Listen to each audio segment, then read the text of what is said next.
You can see Irina Salashenko in the room, the medical volunteer who helped Ukrainian Railways make the greatest story in the world with medical evacuation trains. She made that story happen. Thanks. The idea of creating convenient and comfortable evacuation wagons came to me in April 2022. As we were receiving and sorting the wounded, the need arose.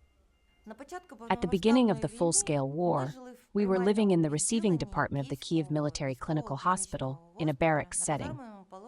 My husband was the head of the receiving department at that time. A lot of wounded were accumulated. When the Russians pushed us out of Kyiv, there was a need to transport a significant number of wounded. Air transport was not available, and it was impossible to quickly transport all the wounded. Ukrainian Railways helped out once again.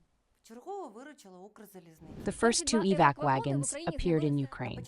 At the beginning of the full-scale invasion, railway workers were also transporting the wounded in so-called sanitary cars converted from regular passenger cars.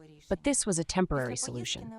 After a trip for evacuation, I realized that the transportation system needed to be changed. To do this, it was necessary to find contacts of the leaders of Ukrainian railways. After obtaining them, on May 11th, I started writing my vision for the reconstruction.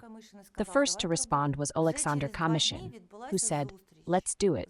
Just 2 days later, a meeting took place with the leadership of the medical forces of Ukrzaliznytsia and the manager of the factory where the wagon transformation was taking place, and we received the first wagon for conversion. Together with the chief anesthesiologist of the Armed Forces of Ukraine, Oleksandr Oleksandrovich Buhai, we designed the layout of the wagon, marking with chalk on the floor where everything needed to be placed. 3 days later, the first reanimation wagon was physically transformed, after which it immediately started operating. And within the first month of operation, it became clear that more needed to be done. The work on reconstructing the wagons is ongoing to this day. We have created 2 types of wagons: a reanimation wagon for 5 severely wounded patients and one with 10 places for less severe injuries. Even though it's still hard to believe, the reanimation wagons are equipped with modern, portable medical equipment, such as intensive care units, lung ventilation machines, oxygen concentrators, absorbers, and infusion pumps. With the help of the Canadian government and donors, our wagons are equipped with state-of-the-art resuscitation kits Thornhills moves. Each wagon is equipped with generators, ensuring uninterrupted operation of the medical equipment.